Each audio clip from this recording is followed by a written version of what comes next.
Assalamualaikum warahmatullahi wabarakatuh.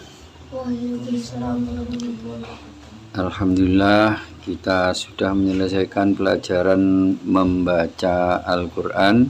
Sekarang kita lanjutkan dengan tanya jawab agama. Mudah-mudahan semuanya mendapatkan ridho dari Allah, mendapatkan bimbingan dari Allah, sehingga yang bertanya dan yang menjawab itu betul-betul dituntun oleh Allah Subhanahu wa Ta'ala. Mulai dari yang pertama, jika kita mandi mau sholat lalu kita wudhu dengan tidak memakai baju, apakah boleh? Persyaratan wudhu itu apa? Kita harus tahu syaratnya wudhu dulu. Agama Islam, kemudian waras, gak gendeng, gak kumat, terus dalam keadaan sadar, tidak semaput, kemudian apalagi dalam keadaan suci dari hadas besar, kemudian apalagi berarti di situ tidak ada syarat yaitu memakai pakaian kan? Nah, kalau tidak ada syarat memakai pakaian ketika wudhu maka boleh, hukumnya boleh. Tapi itu kurang sopan. Kamu kan nanti kalau wudhu tidak pakai baju ya, paling enggak pakaian dalam lah. Sempak dulu, kemudian mungkin pakai kaos begitu. Jadi kalau abang ini enggak kaos jerung ini. Jadi kemana-mana pakai itu. Nah, pakai celana dalam sama kaos itu sudah cukup. Walaupun enggak pakai sarung. Nah, tapi itu tidak menjadi syarat sah. Tetap kamu wudhunya sah kalau tidak pakai baju.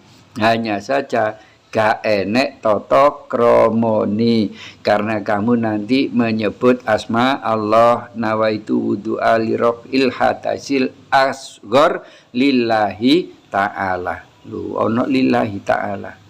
Jadi ketika kamu menyebut nama Allah, ya gunakanlah cara-cara yang sopan. Walaupun itu sah tetap sah. Hanya saja kurang sopan.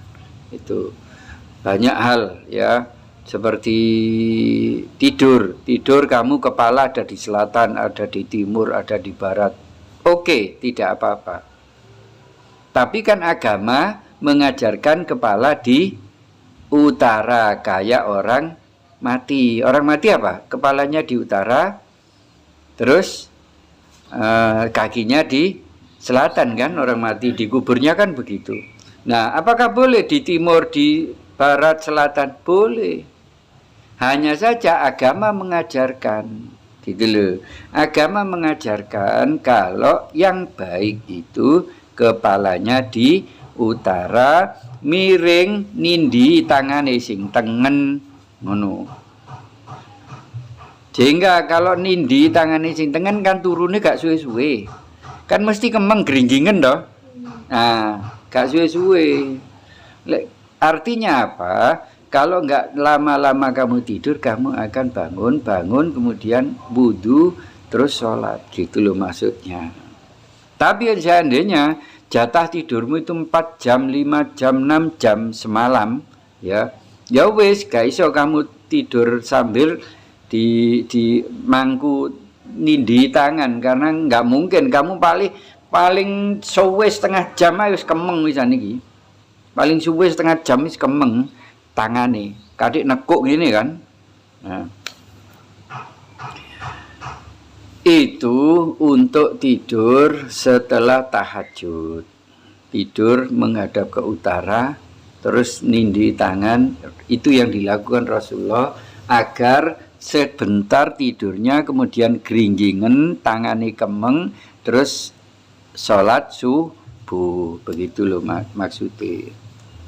Nah, kalau tidurmu ke utara, tetap ke utara, kepalanya ada di utara, menghadap ke barat miring. Yang baik itu tidur miring. Lah terus tangannya gimana? Ya saenakmu tangannya. Pokoknya awake miring menghadap kiblat gitu loh maksudnya. Kayak orang mati. Nah, misalnya tangane engkau mesti ini kan guling-guling ya. Nah, ini perlunya. Kalau kamu tidur itu dalam kondisi wudhu, kemudian kamu melakukan amalan yang diajarkan Rasulullah seperti baca kulhu, kul al-falak, Anas, kemudian ayat kursi, kemudian akhir dari surat Al-Baqarah, kemudian berdoa. Terus sebenarnya ada lagi banyak amalan sebelum tidur itu. Misalnya baca subhanallah seperti orang wiritan habis sholat, subhanallah, alhamdulillah, Allahu Akbar 33. Kemudian berdoa pakai ayat kursi. Itu ketika di kanan kirimu ini nanti ada malaikat yang mengawal. Ketika kamu guling ke kanan, maka malaikat yang sebelah kananmu berdoa, Allahumma ghfir lahu warhamhu. Kemudian kamu sudah capek di kanan, kamu guling ke kiri, malaikat yang di sebelah kiri ini juga berdoa seperti itu, Allahumma ghfir lahu warhamhu. Allahumma ghfir lahu, ya Allah ampunilah dia. Lahu itu bagi dia. Kemudian warhamhu, dan sayangilah dia. Jadi sampai kamu bangun didoakan malaikat penjaga tadi. Makanya sebaiknya kamu mau tidur itu wudhu dulu, kemudian melakukan amalan-amalan yang diajarkan oleh Rasulullah. Kulhu 3 kali, Al-Falak 3 kali, An-Nas 3 kali, ayat kursi 1 kali, lillahi ma fis samawati wa ma fil ardi, kaya le tahlilan itu 1 kali saja, kemudian berdoa. Bismika Allahumma ahya wa bismika amut, sudah tidur. Nah, itu dijaga malaikat sampai kamu bangun. Itu. Kok ngelilir jam 1 pipis, malaikatnya ngalih. Mari pipis pian wudu maneh, terus turu maneh sampai isu. Malaikat diteko maneh njogo. Kayak ngono. Terus sebelum tidur berdoa lagi, malaikat njogo maneh. Tapi kalau kamu setelah pipis kok terus tidak wudu dan tidak membaca amalan yang diajarkan Rasulullah, malaikat sudah pergi. Karena tidurmu dalam keadaan tidak suci dari hadas. Malaikat itu makhluk yang suci. Makanya bisa berkumpul dengan orang-orang yang menyucikan diri dengan wudhu, itu, dengan berdoa, dengan wirid, itu lakukan.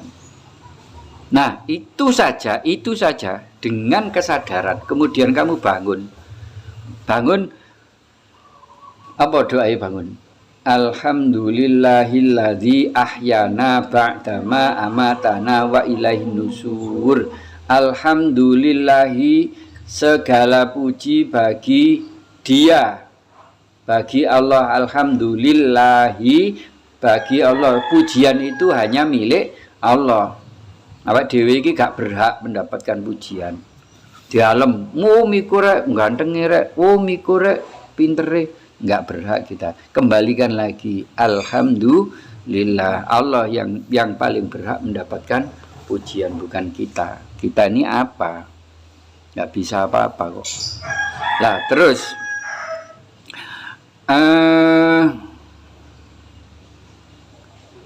ahyana, yang telah menghidupkan aku, ba'da, setelah, amatana, setelah aku tidur, yang menghidupkan, yang membangunkan aku setelah aku tidur atau menghidupkan aku setelah aku mati, karena prinsipnya orang yang tidur ruhnya itu diangkat oleh Allah. Nanti kalau mau bangun dikembalikan lagi sama Allah. Nah ini kadang-kadang wong turu bablas gak tangi-tangi alias koid ya. Nah, kalau sudah begitu berarti ruhnya sudah diangkat oleh Allah. Orang tidur itu ruhnya diangkat. Terus bacaan itu wa ilaihin nusyur, dan kepadamu aku akan kembali. Kepada Allah kita akan kembali. Nah, itu disadari. Wis paling gampang ya. Gawe kalimat sing wenteng. Mungkin ini lebih bisa kamu sadari. Alhamdulillahi rabbil alamin. Si urip aku yo. Nah, ngene ya. Si urip aku sik diuripna mbek Gusti Allah. Berarti Allah berniat baik kepadaku. Dengan dihidupkannya aku, maka Allah berniat baik kepadaku. Ya macam-macam niat baik ya. Pokoknya niat api. Mungkin kamu akan dijadikan anak soleh, mungkin kamu akan dijadikan pakar suatu ilmu, mungkin kamu akan dijadikan apa oleh Allah. Dan kamu menjadi anak-anak yang memang berpegang kepada agama. Itu niat baik Allah. Nah bisa jadi begitu. Makanya kamu ketika baca Alhamdulillahilladzi atau Alhamdulillah dengan kesadaran. Bukan hanya apal-apalan, tapi dengan kesadaran. Maka itu yang disukai Allah. Itu nanti kalau kamu bawa kesadaran itu sampai kamu mati, tuwek engkok ya. Terus pirang puluh tahun kamu melakukan itu dengan kesan saben melek, alhamdulillah aku sik diuripna mbek Gusti Allah. Alhamdulillahmu itu nanti akan gandoli bagian timbangan amal baikmu. Jadi kamu punya dosa. Wong kan mesti duwe dosa toh bendina. Ya mbuh ndelok sing gak mestine didelok, atau mikir sing elek-elek, atau apa wis pokoke akeh lah. Ono ae pokoke dalan itu so. Nah, ini amal baik ini digandoli. Ambil alhamdulillah. Jadi langsung sing dosamu iki mar jomplang ini. Jelek abotan amal baik gara-gara digandoli ambil alhamdulillah. Itu akan menjadi syafaat bagi kamu. Nah, tapi dengan kesadaran loh ya, sadar. Lah mosok yang diparingi urip kok gak gelem sadar ambek sing maringi, kan ya kebacut. Gak gelem matur suwun ambek sing maringi, kan bukan pada tempatnya. Ayo.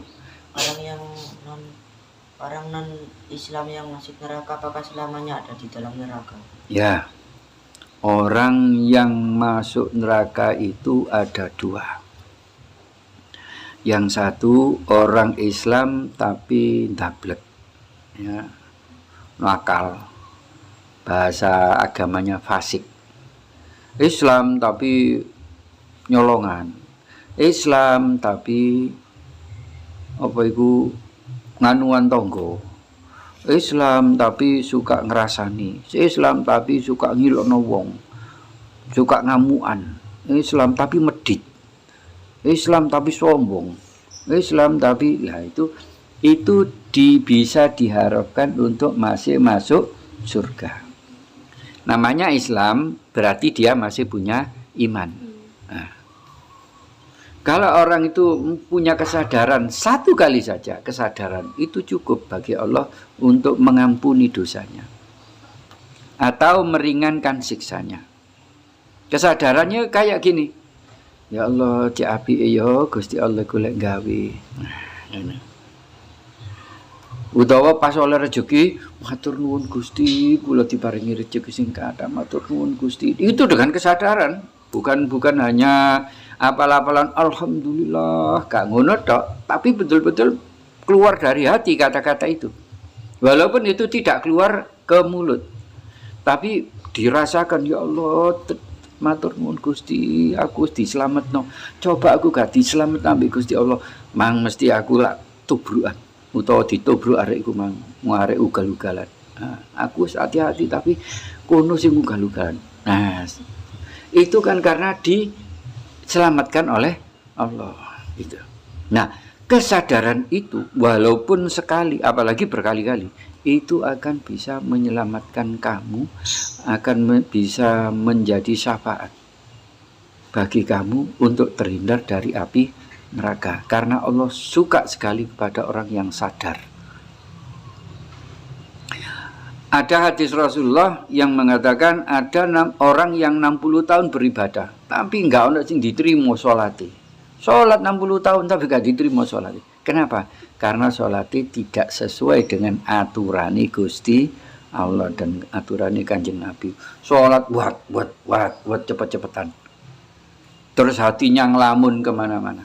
Nah itu di luar kesadaran. Nah, itu tidak diterima oleh Allah. Tapi sekali saja dengan kesadaran Allah itu suka sekali sehingga Allah punya alasan untuk mengampuni dosamu. Begitu. Kemudian yang kedua, ini orang yang fasik ya. Orang fasik artinya orang Islam tapi double gitu loh. Ya sholat yo gak jangkep, kadang malah gak ono sing gak sholat blas. Mulai lahir sampai mati lo gak sholat blas. Tapi dia punya iman, tapi dia Islam. Nah, itu tetap ada harapan masuk surga walaupun harus digodok nang neraka dhisik ya sembuh sak pira suwene. Nah, begitu. Yang satu, orang-orang non-Islam, orang munafik, orang musyrik. Nonis, munafik, musyrik. Musyrik ini menyekutukan Allah, mengakui bahwa aku mang disuntik ambil Pak Dokter, iko tadi waras aku. Seolah-olah obatnya dari dokter. Jangan pernah mengatakan itu. Tetap obat itu dari Allah. Karena Allah berhak menyembuhkan kamu walaupun kamu enggak suntik nang dokter. Dan banyak sekali orang-orang yang disembuhkan Allah tanpa harus pergi ke dokter atau minum obat. Contohnya kayak apa Dewi? Apa sering loro untu, loro sirah, ngeluh dan sebagainya. Itu donga lek esik kuat nyonggo ngeluh tak rasakno dhewe. Pak Jarno, ini nikmat kok. Pusing itu nikmat. Jangan dikatakan pusing itu siksaan atau sesuatu yang mengganggu, jangan. Kenapa nikmat? Karena kalau kita bersabar, Allah menyediakan pahala yang besar. Tapi kalau sudah gak kuat, njonggo ngeluh iki, njaluk nang Allah, ya Allah, kula pun kali dinten sakit iki Gusti. Nggih, kula akhirnya mboten sakit napa-napa, Pak. Nggih jenengan parasaken. Ngono, njaluk. Beberapa menit kemudian waras. Sing penting mantep jaluke ambek yakin betul. Jangan setengah-setengah. Yo lek gak lah, jangan ada seperti itu. Wala takunanna minal mumtarin, dan janganlah kamu termasuk orang-orang yang ragu-ragu. Nah, orang-orang yang syirik, munafik, kafir itu non-Islam, agama lain. Atau orang-orang yang murtad, ya Islam tapi terus kemudian murtad. Ya mungkin ngenyek Allah, mungkin protes nang Allah, mungkin gak percaya nang Allah, mungkin ngenyek Kanjeng Nabi atau ngenyek malaikat misalnya ono malaikat misalnya seperti itu. Tidak boleh. Maka itu termasuk murtad, keluar dari agama. Kalau dia ingin masuk Islam lagi harus syahadat lagi, kayak wong Hindu atau Buddha atau Kristen masuk ke agama Islam, syahadat lagi. Asyhadu alla ilaha illallah wa asyhadu anna muhammadar rasulullah. Nah, orang-orang yang kedua ini masuk neraka enggak dintas-ntas. Kholidina fiha abada. Kholid itu terus-terusan. Fiha di dalamnya, abada selama-lamanya. Finari jahannam kholidina fiha abada.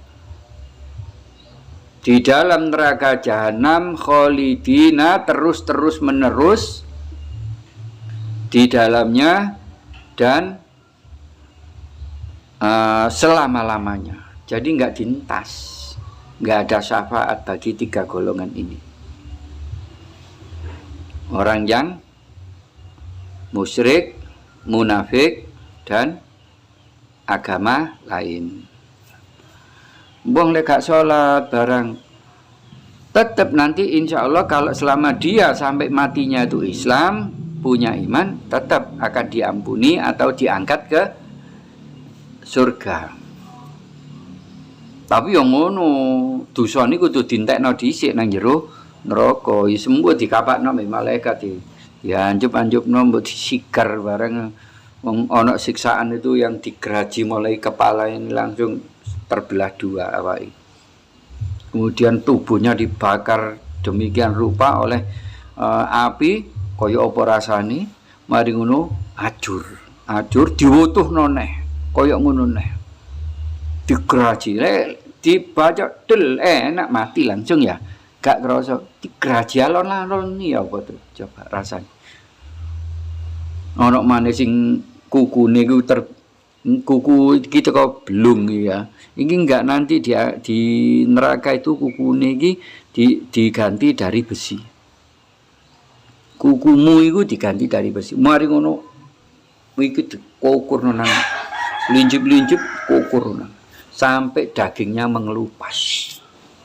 Rain. Ada siksaan semacam itu. Kaya apa rasanya? Pirang-pirang tahun, bahkan mungkin puluhan tahun, ratusan tahun. Selama dosanya masih belum bersih. Kalau sudah bersih, dosanya diangkat nang swarga. Itu orang Islam dan yang beriman. Tapi 3 golongan tadi tidak akan diangkat ke surga selama-lamanya. Ya, munafik, musyrik, kemudian nonis atau beragama lain. Ya, kita tutup dengan doa setelah belajar. Allahumma arhamna bil Qur'an waj'alhu lana imaman wa nuran wa hudan wa rahmah. Allahumma zakirna minhu ma nasina wa alimna minhu ma jahilna warzuqna tilawatahu ana al-laili wa atrafan nahar waj'alhu lana hujjatai ya rabbal alamin. Assalamualaikum warahmatullahi wabarakatuh.